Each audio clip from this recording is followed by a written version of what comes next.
దారం పట్టుకుంటాము, ఈ line maintain చేస్తూ అక్కడ దారం తీసుకెళ్ళిపోతాం డెడ్ ఎండ్ వరకు. ఇక్కడ మనకి ఎంత వచ్చిందండి? 18 వచ్చింది. అక్కడ మనం పెట్టే బ్రిక్ 18 కంటే ఒక హాఫ్ ఇంచ్ లోపలికే వేస్తాం, ఎందుకంటే ఇది పెరుగుద్ది ఈ సైన్.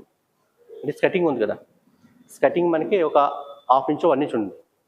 సో ఇక్కడ 18 ఉంది కాబట్టి 18 ఫీట్ ఉంది కాబట్టి 18 ఫీట్ 1 ఇంచ్ ఉంది కాబట్టి 18 ఫీట్ 2 ఇంచ్ దగ్గర కరెక్ట్గా మార్క్ చేసి మనం ఫ్లాష్ బ్రిక్ స్టార్ట్ చేస్తామండి.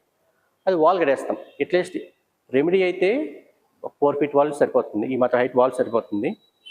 100% వాల్స్ అంటే దాన్ని పైకి తీసుకెళ్ళిపోతుంది. కానీ ఈ మార్పుల కోసం పెట్టిన దానికి అయిన ఖర్చు 1000 రెట్ల వెనకైతే వచ్చేస్తుంది. ఆ ఖర్చు కోసం మీరు ఆలోచించవలసిన అవసరం అయితే లేదు. సైట్ అంత మంచిది. అదే సార్ 100% వాస్తుందండి. షెడ్ వచ్చి 100% వాస్తులోనే ఉందండి.